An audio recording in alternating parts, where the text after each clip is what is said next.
Il est 20h. Heureux de vous retrouver au compte de cette édition d'information dont voici les titres. Procès du massacre du 28 septembre 2009. L'ex-directeur général de la police fait de grosses révélations sur le ramassage et le transport des corps à la barre. Ce mardi, Valentin Abba dit avoir comptabilisé 54 corps de manifestants tués au stade ce jour. Et puis, un incendie consume 4 boutiques à Sonfonia T7 dans la commune de Atoma. Pas de perte en vue humaine, mais d'importants dégâts matériels ont été enregistrés. Vous allez le voir dans un instant. La sublime voix de la célèbre Mama Diabaté s'est éteinte à jamais. La biche du Manding a rendu l'âme ce matin, auteur de plusieurs morceaux à succès. Sa disparition laisse un grand vide dans le monde musical guinéen. Témoignage à suivre dans ce journal. C'est tout pour les titres. Encore une fois, bonsoir et bienvenue à la une de l'actualité procès des événements du 28 septembre 2009. C'est un témoin clé qui est passé à la barre du tribunal criminel de Dixine ce mardi. L'ancien directeur général et contrôleur général de police, Valentin Abba, a livré son témoignage, notamment sur le ramassage et le transport de 54 corps de manifestants tués au stade du 28 septembre ce jour. Maman Tanouba. Le contrôleur général de police, Valentin Abba, DG de la police à l'époque des faits, a commencé sa déposition par faire l'état des lieux de son service, un service qui était sous-équipé. Il est ensuite revenu sur les instructions données par la hiérarchie au commandant Ansoumane Kamara, alias Bafoué de la CMIS de Cameroun, dans la journée du 27 septembre 2009, puis la journée du 28 septembre. Au matin de la date fatidique, il a appelé le capitaine Bafoué au téléphone pour connaître sa position et l'informer de la situation qui prévalait sur la T1. Quelques instants après, le contrôleur général décide alors de se rendre sur l'esplanade du stade du 28 septembre pour constater la mise en place du dispositif sécuritaire de la police. Il décide alors de retourner au magasin de stockage des bombes lacrymogènes, mais l'endroit était fermé à clé. À son retour au niveau du stade, suite à un appel de son subordonné, c'est là qu'il va constater l'énormité des dégâts avec une dizaine de corps allongés au niveau du stade annexe. Il va dès lors appeler le ministre de la Sécurité, le général Mamadouba Toto Kamara, pour lui faire le compte rendu. Celui-ci va sur son initiative personnelle ordonner l'envoi de 2 camions militaires au stade pour l'embarquement des corps. Destination le camp Samori. L'autre élément d'information donné par le contrôleur général de police Valentin Abba, c'est la présence du ministre de la Santé, le colonel Abdoulaye Chérif Diaby, au camp Almami Samori où le décompte des 54 corps a eu lieu sur ordre du ministre Mamadouba Toto Kamara. Cela confond encore davantage le général et le colonel Abdoulaye Chérif Diaby qui devait faire son mea culpa. Aujourd'hui, un autre témoin vient le charger en ce qui concerne la disparition des corps. Nous attendons notre tour de parole, encore une fois, pour élucider cette affaire. Maître Salif Biavogui de la Défense pense que l'ancien directeur général de la police pourrait apporter beaucoup plus d'éclairage dans la phase des questions et réponses. Il était au cœur de ce... il a suivi beaucoup de choses, donc nous allons le pousser, nous allons l'amener à être beaucoup plus explicite, beaucoup plus plausible. Les conseils des deux parties sont unanimes que le passage de l'ancien directeur général de la police, Valentin Abba, contribuera à en savoir davantage sur les corps disparus entre le camp Samori et la morgue de l'hôpital. Ignace Dine. Justice, toujours l'ancien directeur général du fonds d'entretien routier FER a comparu ce mardi devant la Chambre des appels de la Cour de répression des infractions économiques et financières. Souleymane Traoré est de nouveau à la barre suite à l'appel interjeté par les avocats de l'État dans cette affaire. Il est poursuivi pour des faits de corruption, de détournement de deniers publics, enrichissement illicite et blanchiment de capitaux. Des accusations réfutées par le prévenu. Ansoubaïlo Baldé. Ce procès en appel a lieu à la Cour de répression des infractions économiques et financières contre l'ancien directeur général du Fonds d'entretien routier. Souleymane Traoré est présenté à la barre suite à un appel interjeté par les avocats de l'État guinéen constitué dans ce dossier après une décision de la Chambre de jugement de la CRIEF en date du 31 juillet 2023. Corruption, détournement de deniers publics, enrichissement illicite et blanchiment de capitaux sont les faits pour lesquels l'accusé est poursuivi dans cette affaire.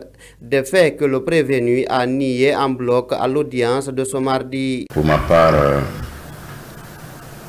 je dis et je répète que mes avoirs, je les ai gagnés au front de ma sueur.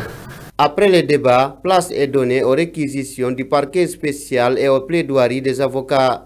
N'étant pas convaincus des arguments avancés par le prévenu, les avocats qui représentent l'État ont demandé la confiscation de la totalité des biens saisis de Souleymane Traoré ainsi versés au dossier judiciaire. Requiert qu'il vous plaise la confirmation du premier jugement, en tout cas dans son volet action publique. Je vous remercie. Aucun élément de preuve n'a été apporté dans les débats concernant ces différentes sources de revenus. Il y a donc une indisponibilité de preuves de la part du prévenu. Pour nous donc, dès lors que les juges ont retenu que les montants qui sont saisis proviennent d'un enrichissement illicite, il va de soi que ces montants-là reviennent dans leur totalité à la victime, qui est l'État guinéen. Le 31 juillet 2023, la Chambre de jugement de la CRIEF avait rendu sa décision dans cette affaire, condamnant ainsi Souleymane Traoré à 18 mois de prison, dont 11 mois assortis de sursis et au paiement d'1 milliard de francs guinéens d'amende. C'est donc cette sentence qui a été interjetée appel par la partie civile au procès dont le jugement est en cours. L'audience de ce mardi a été renvoyée au 26 décembre pour décision être rendue dans ce dossier. Je le disais au sommaire, un incendie est survenu hier lundi dans la commune de Atoma, au quartier Sonfoniagar, précisément à la T7. 4 boutiques sont parties en fumée. Aucune perte en vie humaine n'a été enregistrée, mais des dégâts matériels importants. Selon les victimes, c'est un court-circuit qui serait à l'origine de l'incendie. Fatoumata Kane et Ansoubaï Lobalé. C'est aux environs de 19 h que l'incendie s'est déclaré à Sonfonia T7 dans la commune de Ratoma. Au total, 4 boutiques remplies de marchandises ont été consumées par les flammes. Pour les premiers secours, ce sont les voisins et les jeunes du dit quartier qui se sont fortement mobilisés pour maîtriser les flammes. Donc les boutiques étaient fermées, presque les propriétaires étaient rentrés. Est-ce que vous voyez? Donc ça a eu feu, la jeunesse de Sonfonia sont venus, tout le monde s'est donné corps et âme. Et voilà ce qui a pu arriver. Quand même, nous allons dire Alhamdulillah, grâce à Subhanahu wa Ta'ala, on n'a pas eu au moins des pertes. Sinon, les jeunes, ils étaient vraiment motivés. Certains rentraient même à la rencontre du feu pour faire sortir quelque chose dedans, mais malheureusement. Des dégâts matériels considérables, mais pas de pertes en vies humaines. Ce jeune, comme plusieurs autres, était présent sur les lieux. Il revient sur les circonstances de ce drame. Après la prière de 19 h, moi j'étais à ma boutique tout près d'ici. Et on a entendu des cris que des boutiques ont pris feu. Donc je suis sorti, j'ai fermé ma boutique, j'ai fait rentrer les seaux, j'ai fermé. Je suis descendu pour voir. Et je suis venu, j'ai trouvé déjà le feu et déjà là, il y a déjà 2 boutiques qui ont déjà pris feu. Donc nous sommes venus et puis parmi les 4 aussi, il y a une de ces boutiques, c'est à mon oncle. Donc nous sommes venus, c'était presque un peu trop tard. Cet incendie n'est pas une première dans ce secteur. Un court-circuit serait à l'origine. Malgré un léger retard accusé, les sapeurs-pompiers se sont rendus sur les lieux pour éteindre le feu. Les sinistrés, vivant de cette activité, demandent aux autorités de les venir en aide. Restons toujours à Sonfonia. Un accident de la circulation est survenu hier lundi aux environs de 22 h au rond-point de la T7. C'est un camion transportant de la marchandise qui s'est affaissé sur un taxi en panne et stationné en plein carrefour. Aucun cas de mort n'est à signaler, mais le taxi a été considérablement endommagé. Dienab Cham et Ansoubaï Lobalé. C'est un camion qui a perdu l'équilibre avant de s'affaisser sur un taxi. Il en a fallu de peu pour assister à une scène dramatique. L'acte s'est passé dans la nuit d'hier au carrefour T7. Donc le gouvernement de nous aider à l'affaire de route. Bon, c'est ça qui a causé tout ça. Ils n'ont qu'à nous aider. Donc les routes ne sont pas bonnes. Donc c'est le manque de routes qui a fait tout ça. Regardez aujourd'hui là où nous sommes. Donc dans la pleine capitale, au rond-point T7. La victime pointe du doigt le mauvais état de la route qui, selon lui, est à la base de cet accident. Il lance un appel à l'endroit des autorités. Donc le gouvernement n'a qu'à nous aider de réparer les routes. Les accidents de circulation ne font que prendre de l'ampleur en Guinée. La responsabilité est-elle au niveau des autorités, des chauffeurs ou des citoyens qui sont le plus souvent victimes? La question reste posée. Autre fait de société, les mégaphones sont interdits depuis plusieurs semaines maintenant au grand marché Madina, plus précisément à Varia. C'est une décision des autorités communales qui vise à réduire la nuisance sonore dans ce lieu de négoce. Mais cette interdiction divise les vendeuses de ce côté. Aïcha Kamara, reportage. Dans la plupart des marchés de Conakry, l'utilisation exagérée des mégaphones est devenue une problématique. C'est le cas au grand marché de Madina. Depuis plusieurs jours maintenant, l'administrateur du dit marché a interdit l'utilisation de ces mégaphones. Mandemouri Kamara affirme que cela représente une nuance sonore. C'était un jour que moi je me suis dit d'appeler les chefs sectaires, de mettre fin à ce son de mégaphones dans les marchés. Puisque même l'heure de la prière sonne, vous ne pouvez pas entendre. Donc c'est ainsi que moi j'ai décidé de dire aux chefs sectaires de venir assister à cette rencontre dans la grande salle ici. Et qu'on a fait ça et ça a réussi. Aujourd'hui, les autres marchés sont en train de nous copier. Fatoumata Kamara est vendeuse. Pour elle, cette interdiction impacte foncièrement leur petit commerce. Cette interdiction nous a impactés. Je vends des chaussures. Si tu n'utilises pas les mégaphones, les gens ne vont pas t'entendre. Nous demandons à l'administrateur du marché de nous venir en aide. Depuis cette interdiction, le grand marché Madina affiche un nouveau visage. Une situation saluée par Hawabari. L'interdiction de ces mégaphones est une bonne initiative.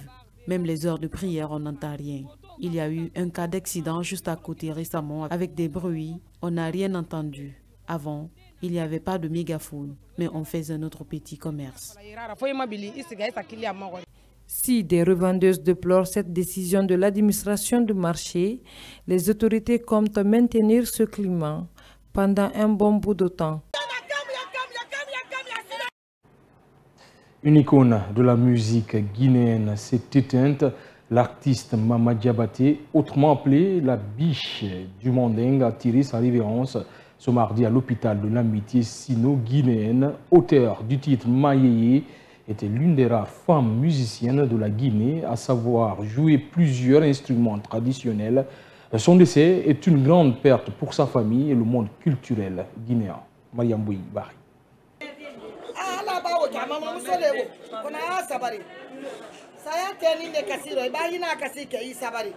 Ce sont les larmes de tristesse du petit-fils de Mama Diabaté. L'artiste est décédé ce matin à l'hôpital de l'amitié sino-guinéenne. Encore sous le choc, Suleiman Kamara retient de sa grand-mère une femme forte qui a toujours été présente pour les membres de sa famille. Elle m'a beaucoup conseillé, soi-disant, Suleiman,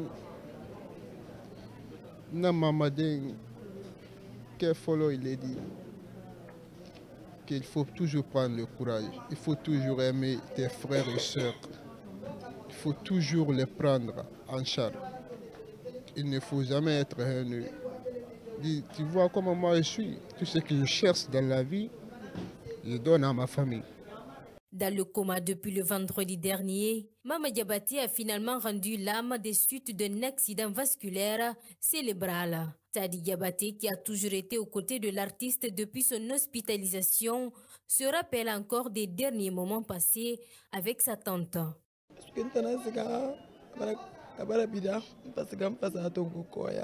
Nous sommes partis la chercher à Koya quand elle a fait son malaise. Depuis, nous sommes venus ici, elle est dans le coma. Elle était très malade. Elle a rendu l'âme dans les bras de ma belle-sœur. Nous prions Dieu pour le repos de son âme. C'est elle qui nous a éduqués et pris soin de nous.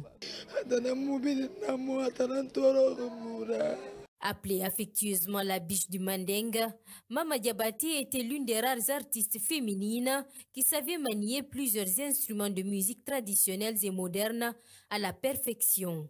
Elle était aussi auteure de plusieurs tubes à succès. Pour le président de l'Union nationale des artistes de Guinée, le décès de Mama Diabaté représente une grande perte pour la musique guinéenne. Nous avons perdu une personne vraiment qui n'est pas facile à imiter même, s'il faut le dire. Elle a rempli sa mission. Elle a rendu vraiment, a fait tout ce qu'elle devrait faire pour la nation. Mama Diabaté laisse derrière elle 5 enfants dont une fille, mais aussi un héritage musical qui a bercé plusieurs générations.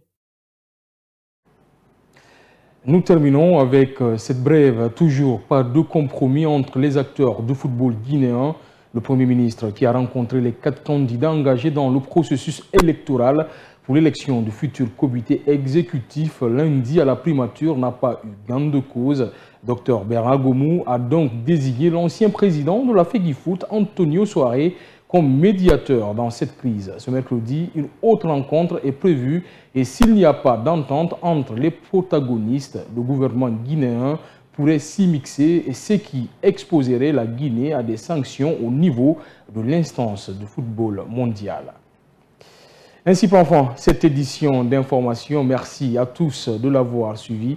L'information, c'est aussi notre site web, le www.siaminfo.com ou sur les réseaux sociaux Kavi Média.